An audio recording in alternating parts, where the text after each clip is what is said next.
A week or two ago, I mentioned the effort of Samaritan's Purse to respond to the humanitarian crisis in Ethiopia's Tigray region. Well, since then, they have released a bit of video footage specifically about their response effort. Let's pause for a moment and watch as these saints of God do the Lord's work.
That was a very inspiring video, and we must continue to pray for both Samaritan's Purse and for Ethiopia's Tigray region.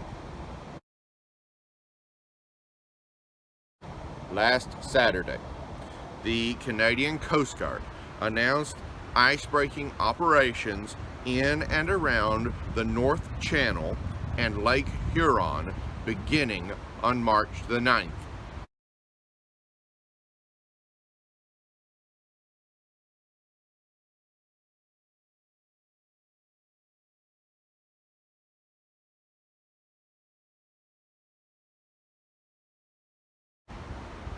They recommended that the local residents stay off the ice during ice-breaking operations, including ice fishing, recreational activities such as hiking, and ATV use. Evidently, the Canadians really enjoy getting out on the ice. Last Monday, Boeing's Australia subsidiary and the Royal Air Force completed the first test flight of the Loyal Wingman unmanned aerial vehicle, and they were gracious enough to release a video of the test flight.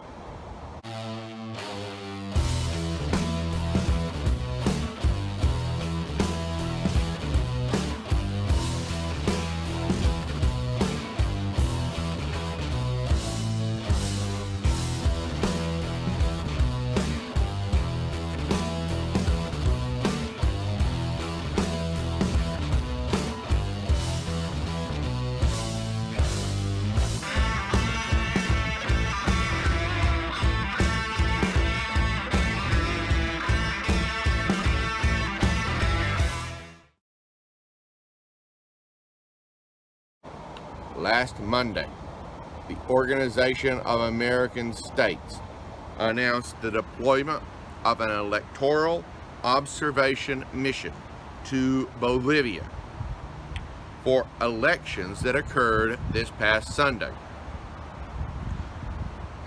16 observers arrived the previous Wednesday for the election. Now, this follows a successful observation mission of the Salvadoran elections. They took place under stressful conditions. The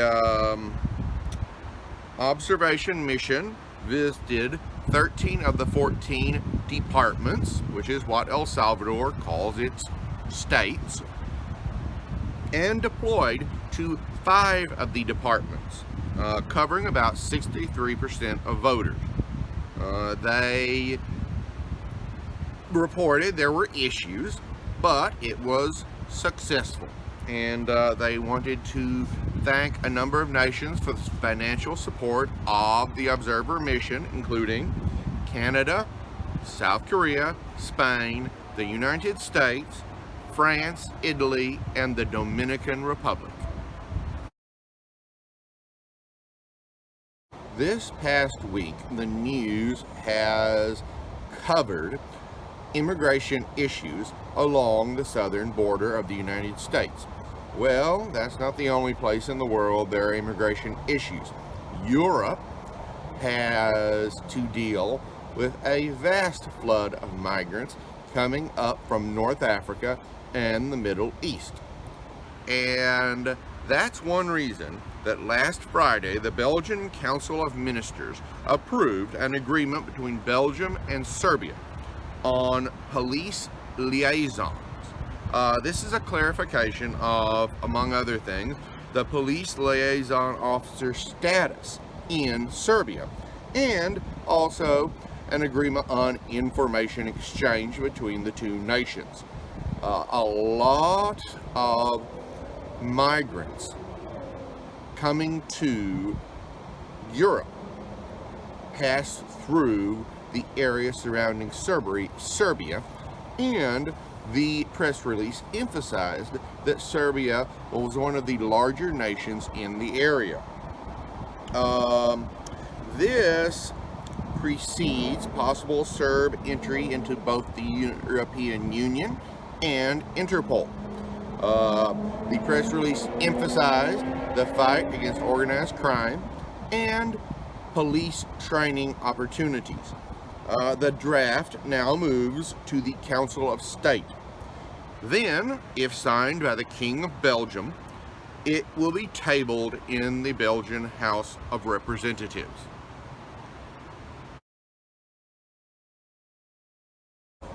Last Wednesday, Bahrain's Ministry of Housing announced a new housing e-services website.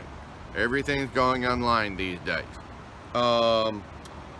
The website will allow citizens of Bahrain to apply for housing, to request status inquiries about their housing application, update contact information, apply for financing, and apply for loans.